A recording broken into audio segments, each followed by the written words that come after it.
Сіздер білесіздер, мен демалыста болдым, Қостанай жаққа барып келдім. Ол ана жаққа, мына жаққа барып келуі 4000 шақырым ғана. Сол үшін мен қазір бір жаттығулар көрсетем, ол жолаушыларға и жүргізушілерге. Өйткені отырған кезде машина шынымен де билікте отырасыз, беліңіз шойылып қала жаздайды, бір жеріңізге жабысып қалады. Көтен қалмайды, шын айтқан кезде. Геморрой шығып кетеді, простатаның бәрі ауырады. Сол үшін де ең қарапайым жаттығулар ол машинадан шыққан кезде, тоқтап демалуға шыққан кезде бірінші жауырындарыңызға жұмыс жасайсыздар. Кәдімгідей қолдарыңызбен бабочка дейміз ғой.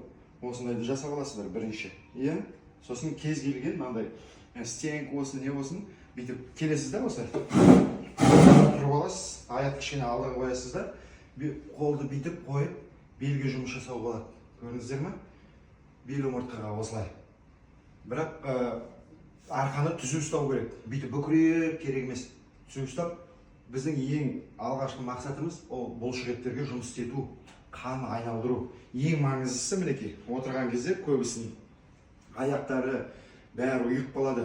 Сол үшін де аяқта қан тамырында қан жүгірту үшін приседание жасаймыз. Толық отырмай приседание жасаймыз. Ойлайсыздар, бұл жай деп.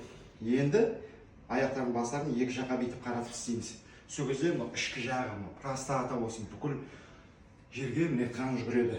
Көрдіңіздер ме? Осылай жасасаңыз, көтеріңізге де бәріне өте пайдалы.